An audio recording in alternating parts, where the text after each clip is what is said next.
The first time I realized my own son was ashamed of my husband was the moment he looked at Harold's jacket instead of his face. "Dad," Carter said quietly in the driveway, forcing a smile that never reached his eyes. "Maybe we're the blazer Elise bought you tonight.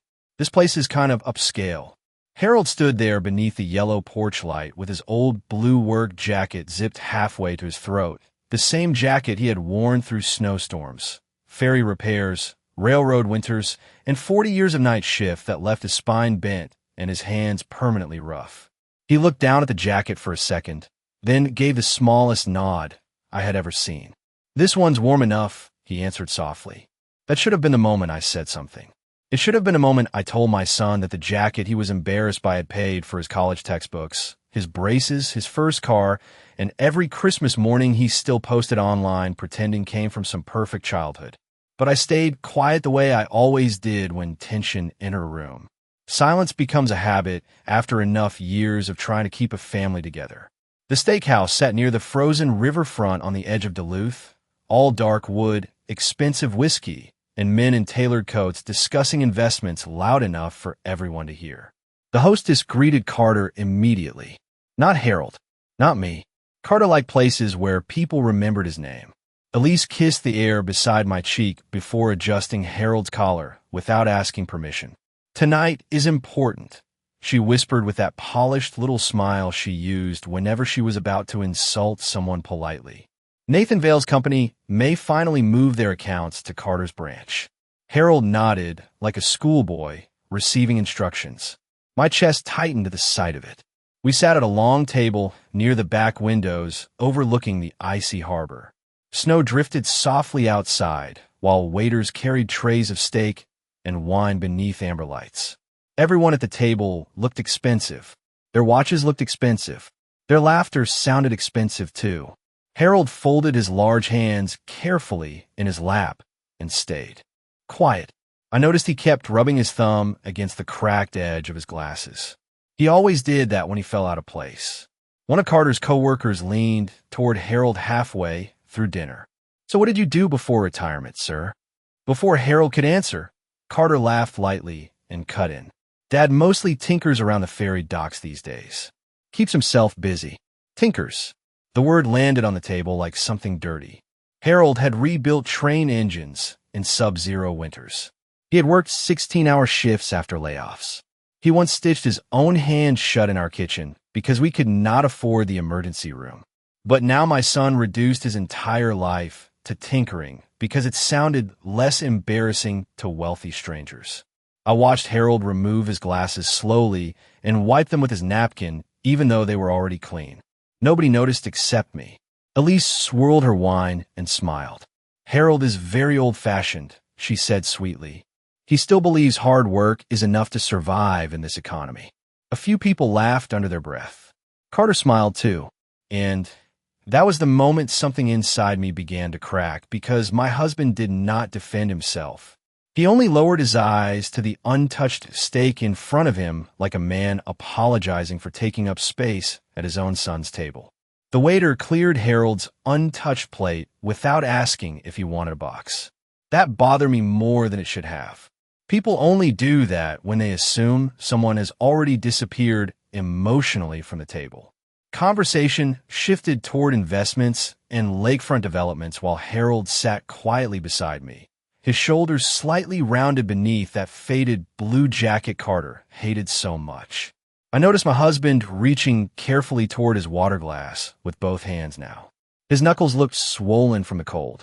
He had worked the morning ferry repair shift before this dinner because we still owed $8,000 on the roof repairs after last winter's storms tore half the shingles loose. Carter knew that. He also knew Harold skipped physical therapy appointments because our insurance deductible had doubled in January. But none of that fit the polished version of family success he liked presenting to people in tailored suits. "The economy rewards people who adapt," Elise said while cutting into her filet mignon. She glanced toward Harold with another one of those soft smiles that somehow hurt more than yelling ever could. "Some people stay stuck in survival mode forever." One of the men across the table laughed quietly into his bourbon. I felt heat rise into my face but Harold only nodded once like he agreed with her. That was always his way. He absorbed humiliation the same way old wood absorbs rain. Silently, slowly, until one day the structure starts collapsing from the inside. Then Carter's branch supervisor leaned over and lowered his voice. "You hear whether Vale is actually coming tonight?" Carter straightened immediately. "We were told maybe," he answered too fast. "If we land his shipping accounts, corporate keeps our branch open through next year." The table changed after that sentence. Suddenly, every laugh sounded nervous. Every phone glance felt desperate. I realized this dinner was not celebration at all. It was survival. Carter had been pretending for months online that everything was thriving, but now I saw the truth sitting underneath his expensive watch and polished smile. Debt, pressure, fear. Elise reached for his arm gently beneath the table. "Nathan Vale respects discipline," she said carefully. "Presentation matters to men like him." Her eyes drifted toward Harold again. This time my husband noticed. I could tell, because he slowly zipped his jacket all the way to his throat, as if trying to disappear inside it. Something broke open inside me then. Not anger yet. Something sadder. I suddenly remembered Harold at 32 years old, coming home covered in black grease after double shifts, carrying Carter asleep on one shoulder because our babysitter canceled again. I remembered him selling his fishing boat after Carter got accepted into business school because tuition went up another $6,000 that year. Harold never complained. Not once. And now his own son talked about him like an embarrassing relic from a cheaper century. "Dad," Carter suddenly interrupted, forcing a laugh toward the others. "Tell them that story about using duct tape to fix the ferry engine. They will get a kick out of it." The table looked at Harold expectantly. Not respectfully, like he was entertainment now. My husband opened his mouth slightly, then closed it again. His fingers tightened around the cloth napkin in his lap. I knew that look. Harold was trying to decide whether speaking would make things worse for Carter. Before he could answer, the entire restaurant shifted. Heads turned toward the entrance. Managers hurried across the floor. The hostess nearly stumbled, fixing her posture. And then I heard someone whisper the name that instantly drained all the color from my son's face. Nathan Vale just walked in. The room changed in the strange way places do when real power walks in. Conversations lowered without anyone asking them to. Waiters moved faster. Men who had been leaning comfortably in their chairs suddenly adjusted their ties and sat straighter. Nathan Vale entered without security, without noise, wearing a dark wool coat dusted with snow from the harbor wind. He did not look flashy the way rich men usually did on television. He looked tired, controlled, like someone carrying years nobody else could see. Carter practically sprang to his feet. "This is good," he muttered under his breath, wiping his palms against his slacks. "This is really good." Elise instantly transformed beside him, smoothing her hair and brightening her smile like an actress stepping onto a stage. I watched my son's entire body shift toward ambition while Harold quietly reached for the check because he thought dinner was ending. That hurt more than the insults. Even after everything, he still believed his role tonight was not to embarrass anyone or cost anyone money. Nathan moved slowly through the restaurant while managers trailed behind him nervously. Every table watched him. One older man near the bar actually stood up just to shake his hand. Carter inhaled sharply when Nathan started walking toward her section. "Okay," he whispered quickly to Harold. "Dad, just let me handle this conversation." Harold looked confused for a second. Conversation about what? Carter forced a tight smile. "Just business stuff. Corporate things." Elise leaned closer and lowered her voice further. "Maybe do not mention the ferry docks." My stomach turned instantly. Harold gave a small nod like he understood the assignment. "Stay quiet. Stay invisible. Do not remind successful people where you came from." Nathan reached the neighboring table first and greeted a shipping executive there. Carter's eyes never left him. I had not seen my son this nervous since he was 17 waiting for his college acceptance letter. For a moment, I almost felt sorry for him. Pressure changes people slowly. Bills, mortgages, promotions. The constant terror of falling behind. Somewhere along the way, my son had started treating love like something measured by appearances instead of sacrifices. Then it happened. Nathan turned slightly while removing his gloves, and his eyes landed directly on Harold. Not on Carter, not on Elise, on Harold. I saw the exact second recognition hit him because all the color drained from his face. He stopped moving entirely. One of the restaurant managers nearly walked into his back. Harold did not notice at first. He was busy folding his napkin neatly beside his untouched dinner plate. Nathan stared at the faded blue jacket for several long seconds. Then he looked at Harold's hands, the thick fingers, the old burn scar near the wrist. His breathing changed. Slow, uneven. No way, he whispered so quietly I almost thought I imagined it. Carter immediately stepped forward with his polished banker smile, extended like a business card. Mr. Vale, I am Carter Whitaker from Lake Superior Regional. We spoke briefly last month about. Nathan ignored him completely. He walked past my son without even looking in his direction. Every person at the table went silent. Harold finally looked up from the napkin in his hands. Confusion crossed his tired face. Nathan stopped directly beside him, close enough to see the small flecks of gray paint still trapped beneath Harold's fingernails from working maintenance that morning. For one long moment, neither man spoke. Then Nathan's eyes filled with something I had never seen in wealthy men before. Not pride, not superiority, gratitude, deep enough to hurt. His hand trembled slightly as he reached toward Harold's shoulder. You still kept the jacket, he said softly. Harold blinked once. And suddenly, for the first time that entire night, my husband did not look small anymore. Harold stared at Nathan for several quiet seconds before recognition slowly reached his eyes. Nate? He asked softly, almost uncertain of his own memory. The billionaire laughed once under his breath, but there was emotion trapped inside it. Nobody has called me that in 20 years. The entire table sat frozen. Carter looked completely lost now, his confident posture collapsing inch by inch while Elise tried desperately to recover control of the situation. You two know each other? She asked quickly, forcing brightness into her voice. Nathan never looked at her. His attention stayed fixed on Harold like the rest of the restaurant no longer existed. This man gave me a place to sleep when I was 17 years old, Nathan said quietly. During the winter, my father died. The noise inside the steakhouse seemed to disappear around us. Even the waiters slowed down. Harold shifted uncomfortably in his chair. It was just the garage apartment, he muttered. You needed somewhere warm. Nathan shook his head immediately.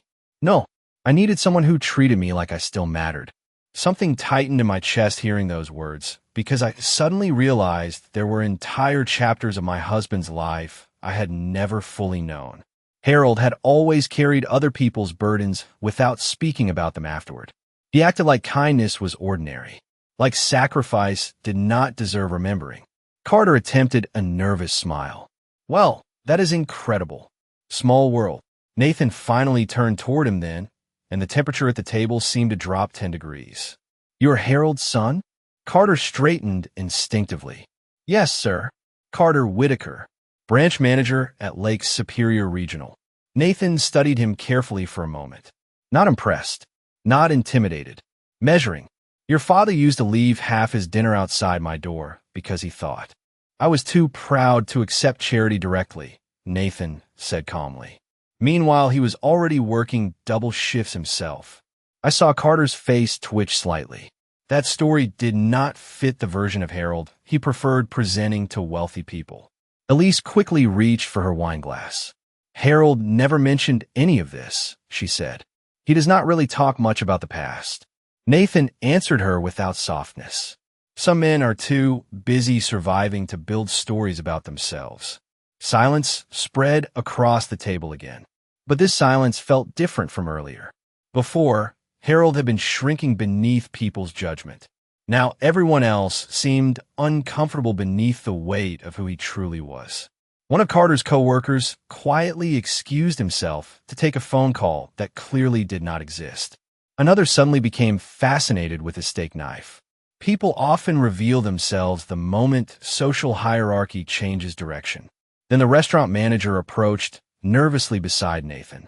Mr. Vale, your private room is ready whenever you are. Nathan nodded once, but did not move. Instead, he looked back toward Harold's plate. You barely touched your dinner. Harold gave a small shrug. Was not very hungry. That was a lie. My husband had skipped lunch to save money because we were trying to stretch groceries until Friday. Earlier that morning, I found him sitting at the kitchen table staring at the electric bill longer than necessary. He thought I had not noticed. Nathan seemed to sense something deeper anyway. You still working the ferry docks? He asked. Harold hesitated before answering. A few shifts here and there. Because you want to? Nathan asked quietly. Harold's eyes dropped for the first time since Nathan arrived. And suddenly I understood something my son never had. Pride was not the reason Harold kept working at 74 years old. Fear was. Fear of becoming financially useless. Fear of becoming dependent. Fear that one medical emergency would leave me alone with debt after he was gone.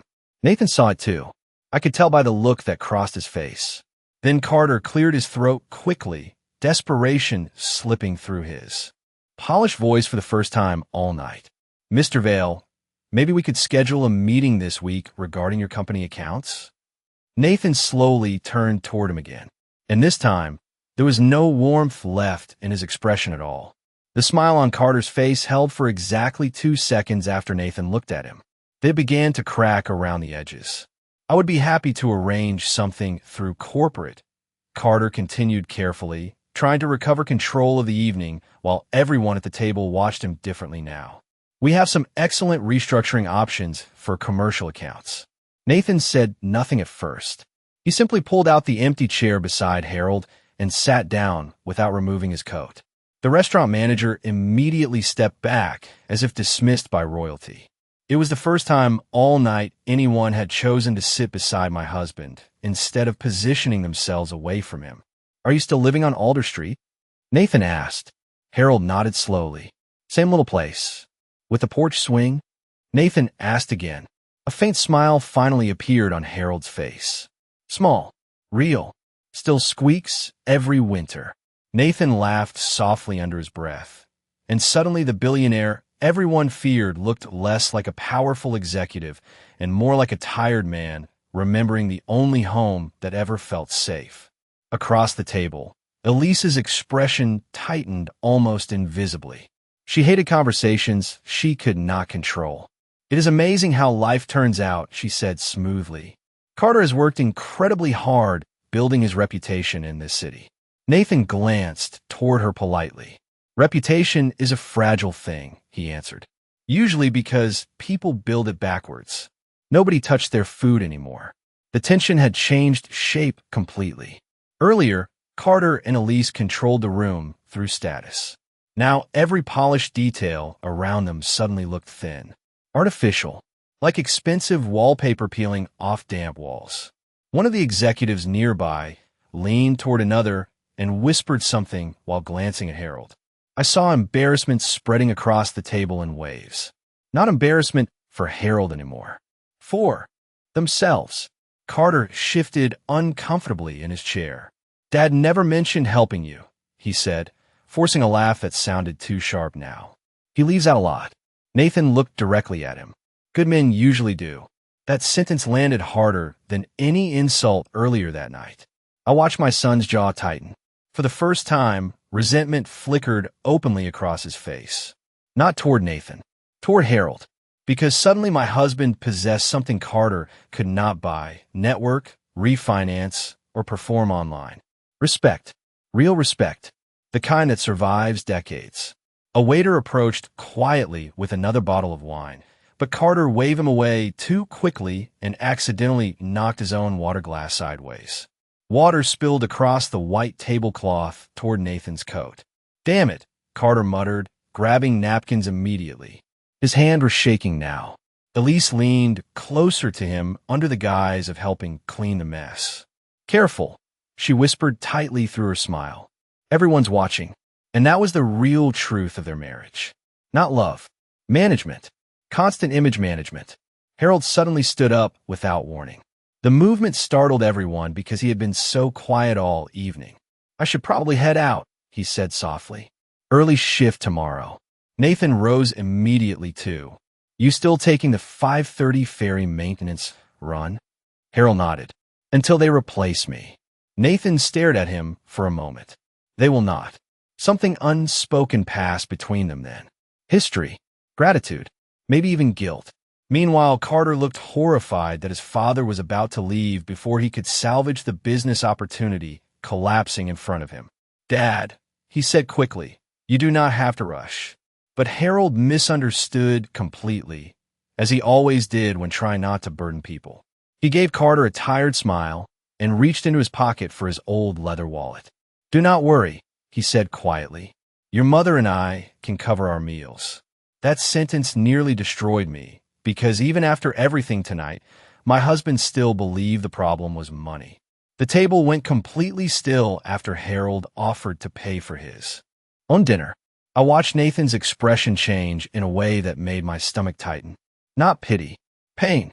The kind that comes from realizing someone you owe your life to has been carrying burdens quietly for far too long. Harold reached carefully into his worn leather wallet, the one held together near the corners with transparent tape. I knew exactly what was inside it because I had reorganized it 3 nights earlier while he slept in his recliner. $42 in cash. A hardware store receipt. A faded photo of Carter at age 9 holding a fish nearly bigger than his arms. Nathan noticed the wallet too. His eyes lowered briefly, then lifted toward Carter. Your father is still paying for other people, he said quietly. Nobody answered. The truth inside those words was too visible now. Harold misunderstood the silence and gave another small, apologetic smile.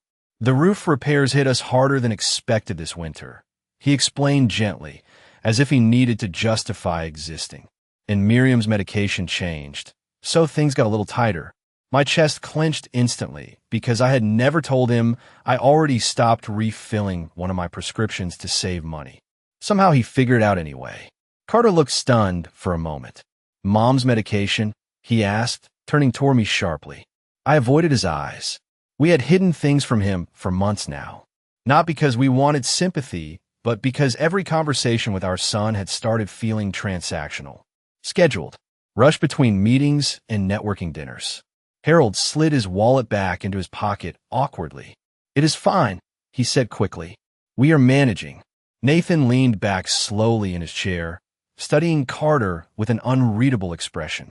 Did you know your parents refinanced their home last year? Carter blinked hard. What? Harold immediately stiffened beside me. Nathan, he warned softly. But Nathan continued anyway. You did not tell him. Harold looked exhausted suddenly, older than he had an hour earlier. There was no reason to. My son stared between us in confusion. What are you talking about? I swallowed hard before answering because the shame still lived inside me. Your father took a second mortgage after your branch transferred you to Minneapolis for training. Carter frowned. That was 3 years ago. Yes, I said quietly. Your apartment deposit and moving expenses were more than you expected. Elise slowly lowered her wine glass. The color had drained from her face now, too.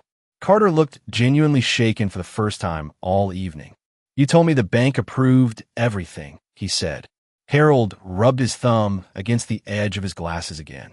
The bank approved part of it. Dad, Carter's voice cracked slightly. You borrowed against the house for me. Harold shrugged in that small, painful way he always did whenever love cost him something. You needed the opportunity. The table fell silent again, but this silence no longer belonged to social embarrassment. It belonged to realization. Years of realization arriving all at once. I could practically see memories rearranging themselves behind my son's eyes. The tuition checks. The old truck Harold drove for 15 years. The canceled vacations. The extra winter shifts. Things children accept naturally when they are young suddenly look different once they understand the price. Elise reached toward Carter's arm carefully, but he pulled away without noticing. His breathing had changed. Uneven now. Nathan finally spoke again, softer this time. Your father worked nights for almost 6 months after the accident at the docks, he said. 3 fractured ribs. He still showed up because he was afraid missing shift would affect your college payments. Carter stared at Harold like he was seeing him for the first time in his life. But Harold could not tolerate being looked at that way. Not with sympathy, not with guilt. He stood abruptly and grabbed his old jacket from the back of the chair. "We should head home," he muttered. "Roads are getting icy." Then, before anyone could stop him, my husband turned toward the exit with the quiet posture of a man who had spent his whole life leaving rooms before he became too heavy for other people to carry. Harold moved through the restaurant quickly, but not dramatically. That was his way. Even wounded, he tried to leave quietly, enough that nobody would feel responsible for the damage. I hurried after him while chairs scraped softly behind us and conversations slowly restarted around the dining room. The cold air hit my face the second we stepped outside onto the sidewalk overlooking the harbor road. Snow from earlier had hardened into gray slush beneath the streetlights. Harold stopped beside the old pickup truck and reached automatically into his jacket pocket for the keys, but his hands were trembling too badly to grip them properly. "Here," I whispered gently, taking the keys before he could pretend everything was fine again. He turned away immediately after that, staring toward the dark ferry docks in the distance. I knew that posture too. Harold only looked away when humiliation reached someplace deeper than anger. "You should not have told them about the mortgage," he said quietly after a long silence. Not accusing, just tired. "Nathan already knew," I answered softly. "That is not the point." His jaw tightened slightly. Carter looked at me like I was some charity case. There it was, the real wound. Not the insults earlier, not the laughter. Harold could survive disrespect easier than pity. Before I could answer, the restaurant doors opened behind us. Carter stepped outside alone without his coat despite the freezing wind. For a second, he looked almost young again, standing there uncertainly beneath the yellow lights. "Dad," he called carefully. Harold immediately straightened his posture the way he always did around our son, as if preparing to make things easier for him somehow. Carter walked closer slowly. "Why did you not tell me about the house?" Harold shrugged once. "What good would it have done? I could have helped." Harold finally looked directly at him then, and I saw something painful move across his face. Not anger, disbelief. "With what money?" he asked gently. Carter opened his mouth, then stopped, because they both knew the answer. The expensive SUV, the private school applications for children not even born yet, the condo upgrades, the credit card debt hidden behind polished dinners and tailored suits. Harold had known for years that his son was drowning, financially while pretending to swim. That was why he never asked for help. Carter shoved his hands into his pockets and exhaled sharply into the cold. "Things got complicated after the branch expansion," he admitted quietly. "I thought if I kept pushing hard enough, eventually everything would stabilize." Harold nodded slowly like he understood too well. Men from his generation always understood overwork before they understood themselves. "And Elise?" I asked carefully before I could stop myself. Carter rubbed his forehead tiredly. "She thinks appearances matter in this city." Harold gave the faintest sad smile. "No," he said softly. "She thinks appearances protect you." That sentence hit harder than blame would have, because it carried understanding instead of bitterness. The restaurant doors opened again behind us. This time Nathan stepped outside, wearing gloves and carrying Harold's forgotten wallet in one hand. "You left this on the table," he said. Harold looked embarrassed instantly. "Damn thing keeps slipping out lately." Nathan handed it back carefully, but instead of leaving, he looked toward the old pickup truck parked beneath the street lamp. Rust around the wheel wells. Cracked side mirror taped once already. "You still driving this?" Nathan asked quietly. Harold patted the hood once with rough affection. "Gets me where I need to go." Nathan stared at the truck for several seconds before speaking again. "The maintenance director at Superior Harbor called me last month," he said. "They're cutting overnight ferry crews in spring." Harold's face changed immediately. Small, almost invisible, but I saw it because I had been married to him for 46 years. Fear, real fear. Carter looked between them in confusion. "Wait, you could lose your job?" Harold immediately looked irritated now. Not because the possibility existed, but because it had been spoken aloud in front of his son. "It is not a real job," he muttered. "Just maintenance work." Nathan's expression hardened slightly. "A man who wakes up at 4:30 every morning in January to keep frozen ferry engines running is working a real job. Nobody spoke after that. The wind coming off the harbor sounded sharper somehow. Then Nathan looked directly at Harold and asked the question that changed the entire night again. Why did you never call me? The question stayed hanging in the freezing air between them. Why did you never call me? Harold looked down at the truck keys in his hand instead of answering. That alone told me how deeply the question had reached him. My husband had spent his whole life carrying problems quietly because somewhere along the way he convinced himself needing help was the same thing as failing. Nathan stepped closer, lowering his voice. I searched for you after Chicago, he said. For years. Harold gave a tired shake of his head. You had your own life by then. You were part of my life, Nathan answered immediately. Carter stood completely still beside us now, watching a conversation that clearly made him feel like an outsider in his own family. Snow crunched softly beneath a passing couple's boots nearby, while traffic moved slowly along the harbor road. The world kept going around us, while something inside our family was splitting open. Harold rubbed his hand across the back of his neck. You made something of yourself, he said quietly to Nathan. That is all that mattered. Nathan stared at him in disbelief. You think success erased the debt? Harold's expression hardened slightly for the first time all night. There was never a debt. There was to me. The force behind those words startled everyone. Nathan took a slow breath before continuing.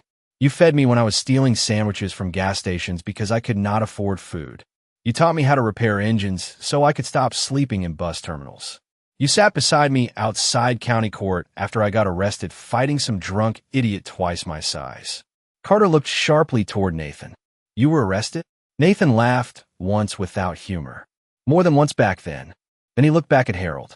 And every single time he showed up, silence spread again, but now it carried something heavier than embarrassment. Regret. I watched Carter struggling to fit this version of Harold beside the smaller version he created in his mind years ago. It is difficult realizing your parents were once entire human beings before they became simply mother and father. Elise finally stepped outside the restaurant, hugging her coat tightly against the wind. Carter, she said quietly, your supervisor is asking where you are. Carter did not even look at her. His eyes stayed locked on Harold. Dad, he asked slowly, how many times did you help me without telling me? Harold frowned slightly. What kind of question is that? A real one. The answer did not come immediately because Harold genuinely did not keep score. That was the problem. Men like him spent decades solving crises silently until their own children mistook sacrifice for normalcy. Finally, Harold shrugged again. Parents do what needs doing. Carter's face twisted with something ugly then. Not cruelty, shame, the kind that arrives too late to undo years of behavior. I thought you looked down on me, he admitted suddenly. Harold blinked in confusion. What? Carter exhaled shakily into the cold air. Every time I talked about promotions or networking or try and move up, you got quiet. Harold stared at him for several long seconds before answering. Because I was afraid if I said the wrong thing, you would stop calling. That sentence hit harder than anything else tonight because it came from the deepest wound Harold carried. Fear of abandonment disguised as silence. Elise looked stunned beside us now. Nathan lowered his eyes briefly, like even he had not expected honesty that raw. Carter swallowed hard. Dad, but Harold cut him off gently. You spent your whole life trying not to become me, he said. I understood that. No, Carter said immediately, voice cracking. I spent my whole life trying not to become poor again. The truth exploded out of him before he could stop it. Everyone went still. Even Carter looked shocked hearing his own words aloud. Then suddenly all the polished dinners, expensive watches, fake confidence, and constant networking finally made sense. He was not chasing status because he loved wealth. He was terrified of returning to the instability he watched his parents survive for decades. Harold looked at his son differently. After that, not hurt, heartbroken, Carter's confession did not fix anything. If anything, it made the night feel sadder because now the truth sat exposed between all of us with nowhere left to hide. The freezing wind off the harbor pushed Elise closer into her coat, while cars rolled past on the wet street behind us. Nobody knew what to say next because some realizations arrive years too late to become comforting. Harold looked at his son quietly for a long moment. "You think I do not understand fear?" he asked finally. Carter opened his mouth, but Harold kept speaking before he could answer. "I know exactly what it feels like to stare at bills you cannot pay. I know what it feels like pretending everything is fine so your family does not panic."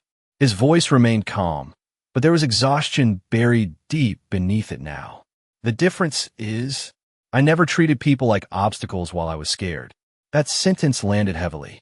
Elise looked away immediately. Carter's face tightened like he wanted to defend himself, but even he knew his father was right.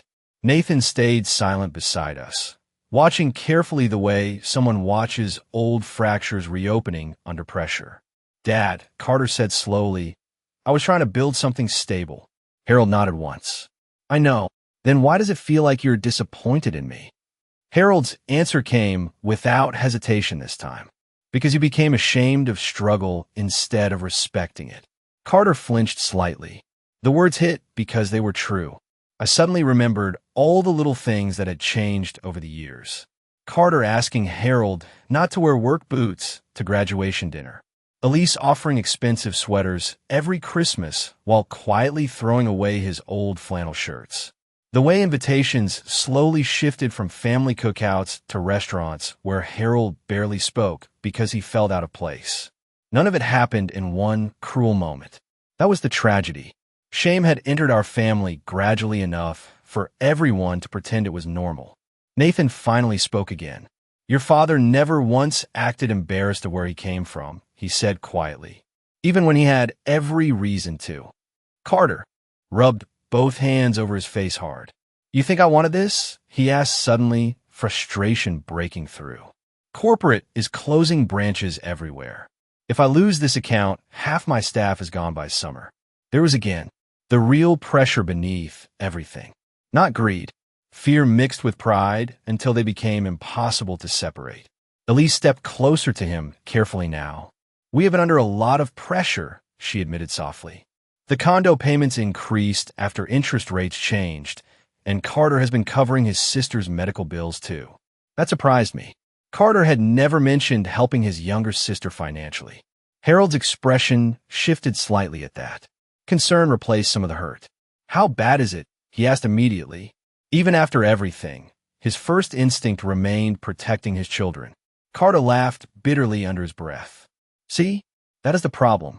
Harold frowned. "What? You still do it?" Carter looked directly at his father now, eyes red from cold and emotion both. "No matter what we say or how badly we screw up, you still act like taking care of us is your responsibility." Harold seemed genuinely confused by that accusation. "You are my son. I'm 42 years old. And—" Carter shook his head slowly, almost helplessly. "You do not even know how to stop sacrificing yourself." That sentence finally reached somewhere deep inside Harold, because he went completely quiet after hearing it. For the first time all night, he looked tired instead of strong. "Older too." Nathan watched him carefully. "He is right about one thing," Nathan said softly. "You should have let people carry you sometimes." Harold gave a small, humorless smile. "And who exactly had room left to carry me?" Nobody answered because they all knew the truth.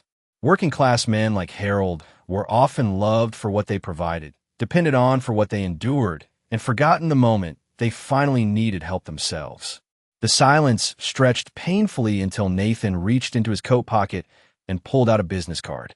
He handed it toward Harold first, not Carter. "Come see me tomorrow," he said quietly. Harold immediately stepped back slightly. "Nathan, it is not charity," Nathan interrupted calmly. "It is overdue." Harold stared at the card in silence, but did not take it. Harold did not take Nathan's business card that night. He simply stared at it for a few seconds before shaking his head once and climbing into the pickup truck beside me.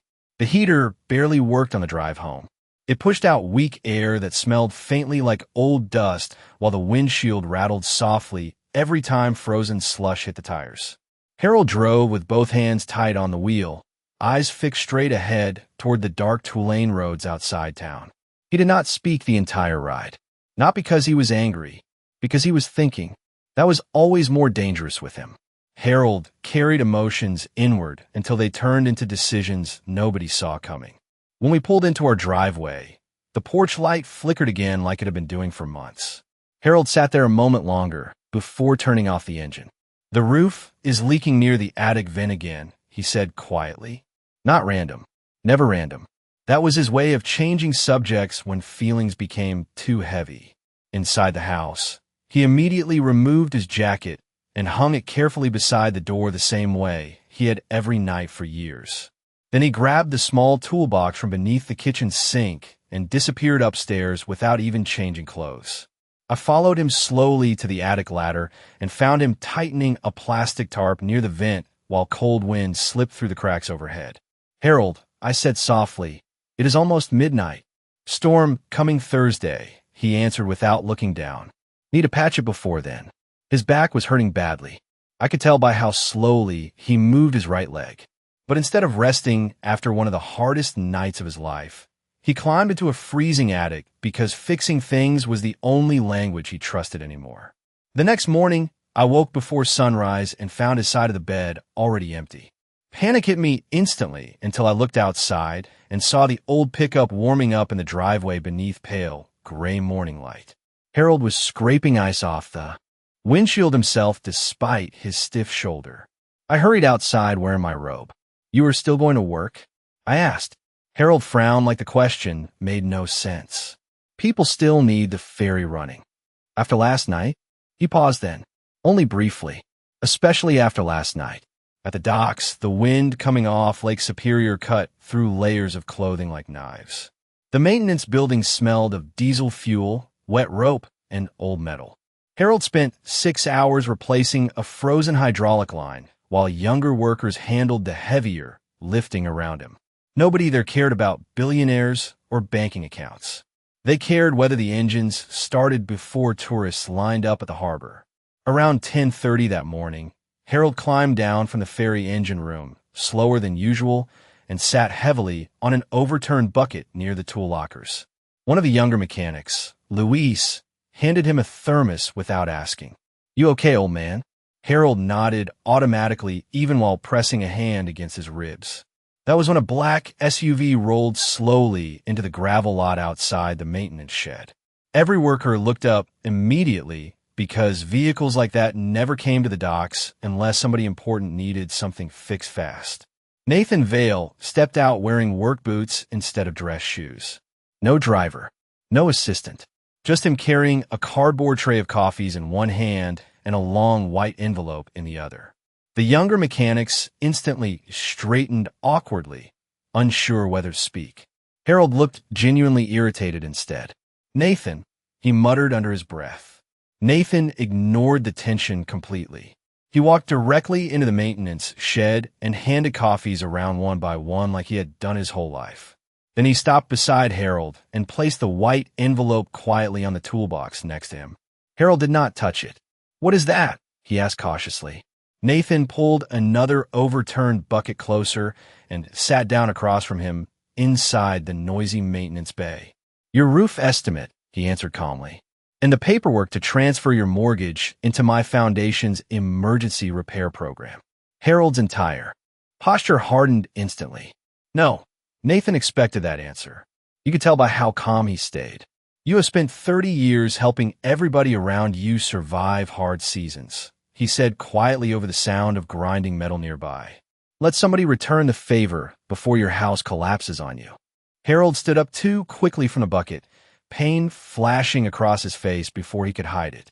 And for the first time since I met him at 19 years old, I watched my husband realize his pride was no longer only hurting himself. Harold did not speak during the drive home from the ferry docks that afternoon. Nathan's envelope sat unopened between us on the truck seat, while the windshield wipers dragged slowly across dirty snow residue. Every few minutes, Harold glanced toward the envelope, then away again like it physically irritated him to look at it too long. By the time we reached the house, the sky had already darkened into that heavy gray color Lake Superior towns get before another storm. Harold carried the envelope inside carefully, almost suspiciously, and placed it unopened beside the fruit bowl in the kitchen. Then he immediately changed into old work clothes and disappeared into the garage. That was his pattern whenever emotions cornered him. He fixed things he could understand. Hinges, tools, lawnmower engines, anything simpler than pride.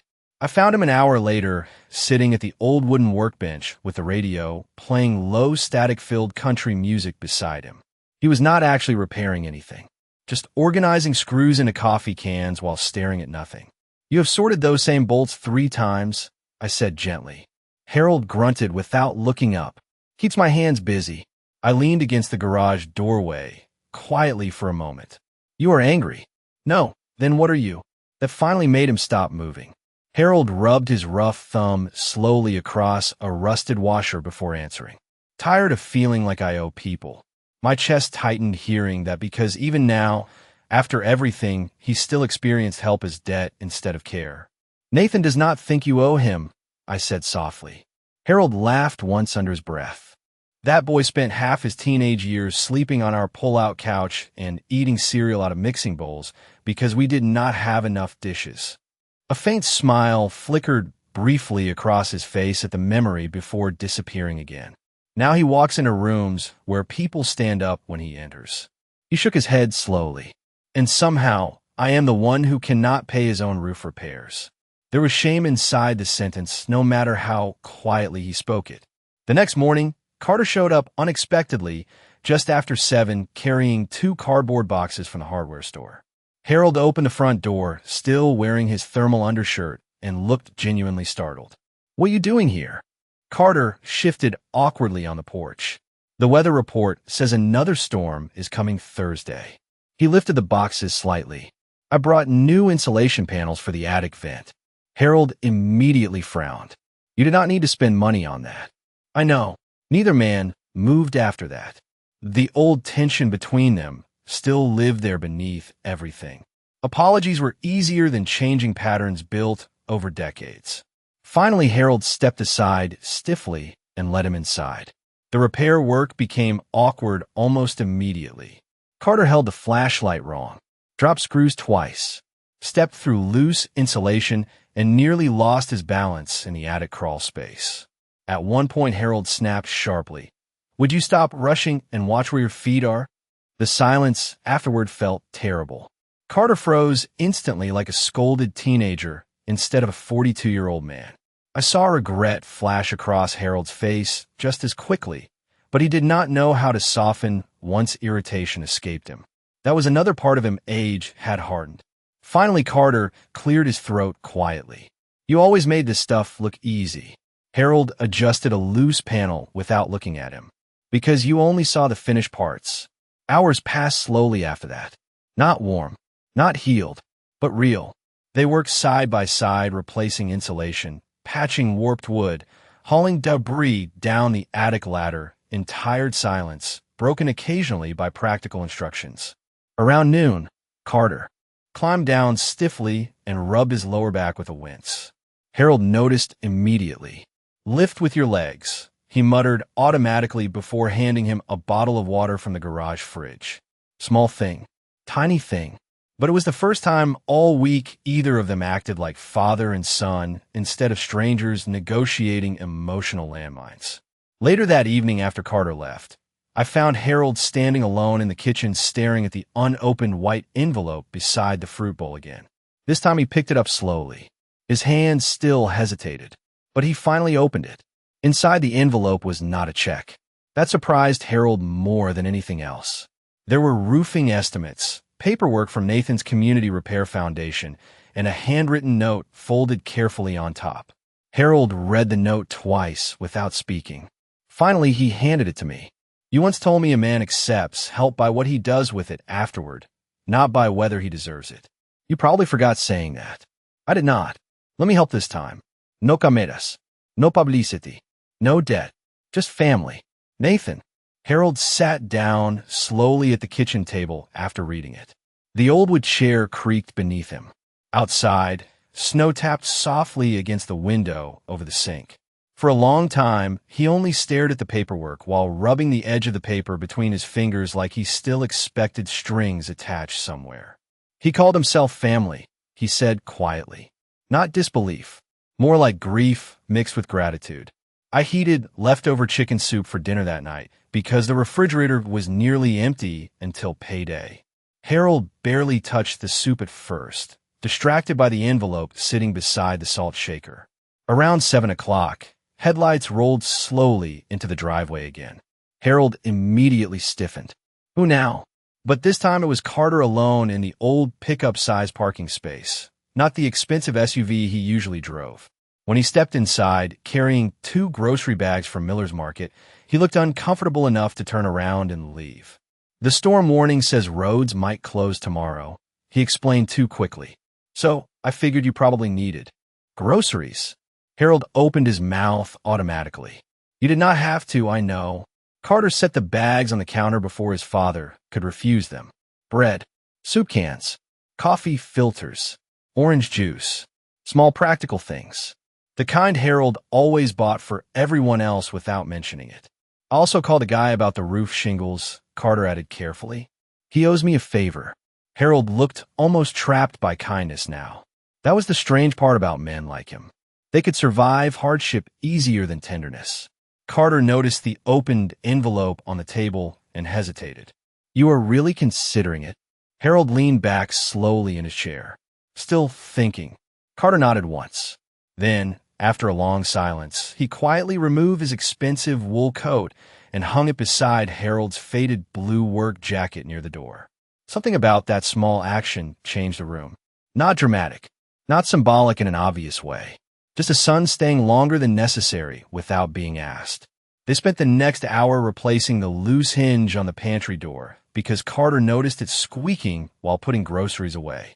The repair took twice as long as it should have because neither man communicated smoothly yet. Harold still corrected too sharply.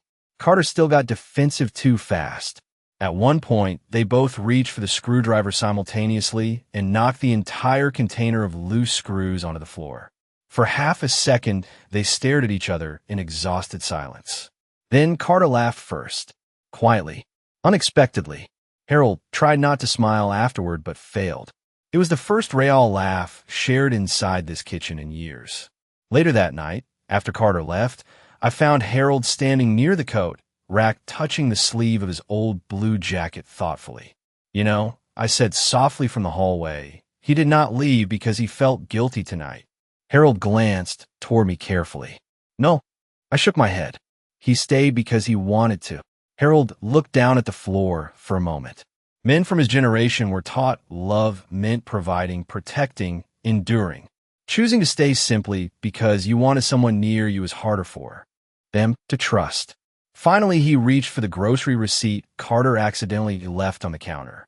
I saw his eyes pause briefly on the total at the bottom. $143.62. More than Carter could comfortably spare right now. Harold folded the receipt carefully and slipped it into his wallet beside the old photograph of Carter holding the fish. Then he turned off the kitchen light and quietly said something I had not heard from him in years. Maybe the boy is finally tired of running. By Thursday morning, the storm had rolled across the harbor exactly the way the weather reports predicted. Thick snow covered the roads, and the old maple tree beside our driveway bent heavily under ice. Harold was already outside before sunrise, scattering salt across the front steps, when another truck pulled slowly into the yard. Not a black SUV this time. Not polished. Carter climbed out wearing borrowed work gloves and carrying 2 travel mugs from the diner near the highway. Coffee's probably terrible by now, he admitted awkwardly as he handed one to his father. Harold took it carefully. Still warm. Neither man said much after that. They spent the morning clearing fallen branches from the yard while sleet rattled against the roof Nathan's contractors had started repairing earlier that week. Nathan himself never showed up with cameras or speeches. He just arranged the crews quietly and paid the invoices through the foundation exactly the way he promised. Harold still complained every time a new truck arrived. Still tried offering money he did not have. But little by little, he stopped treating help like humiliation. Around noon, one of the roofing workers slipped near the back ladder and nearly dropped a bundle of shingles. Carter reacted instantly, grabbing the other side before it fell. Easy, Harold barked automatically from below. Lift with your legs, not your back. The worker laughed breathlessly. You his boss or his dad? Harold opened his mouth to answer, but Carter spoke first. Both, apparently. It was a small joke, nothing dramatic. But I watched Harold turn away afterward, pretending to inspect the snowblower because emotion still embarrassed him more than pain ever had. That afternoon, the power flickered twice before going out completely. The house settled into cold silence, except for the ticking of the kitchen clock. We pulled old blankets from the hallway closet while Carter dug the portable generator out of the garage beside Harold. They argued for 10 solid minutes trying to start it because neither one wanted to admit they had forgotten the correct fuel valve sequence. Finally, the engine sputtered alive, coughing smoke into the freezing air while both men stood there covered in snow and grease. Carter laughed first again. Mom was right, he said between breaths. You really do make this stuff look easier than it is. Harold shook his head. No, I just had more years to mess it up first. By evening, the storm had settled enough for the roads to reopen. Carter checked his phone repeatedly near the kitchen window while helping me heat canned soup on the gas stove. Work emails, branch reports, reality waiting for him again outside this house. You should head back before the roads freeze tonight, Harold said quietly while drying dishes beside him. Carter nodded, but did not move immediately. I talked to Elise earlier, he admitted after a moment. Harold stayed silent, listening. We are selling the condo this spring. That surprised me. Carter noticed immediately. We cannot keep pretending we can afford a life that is choking us. Harold folded the dish towel slowly in his hands. That is not failure. Carter gave a tired laugh. Feels like it. No, Harold said softly. Failure is spending your whole life trying to impress strangers while the people who love you eat dinner alone.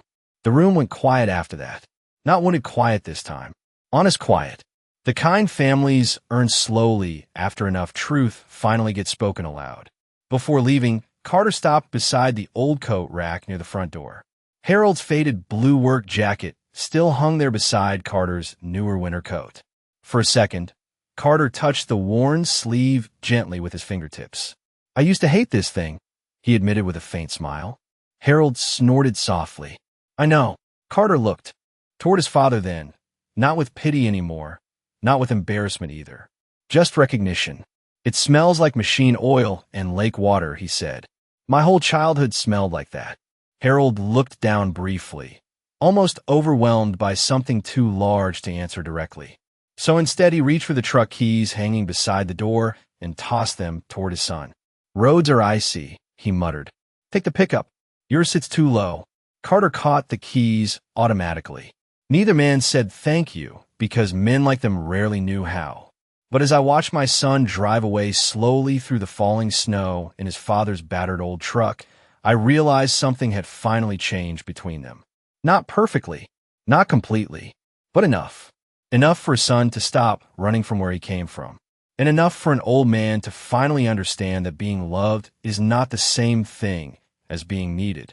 Before you go, if this story touched your heart, even a little, please take a moment to like this video, subscribe to the channel, and share it with someone who still believes family, sacrifice, and dignity matter.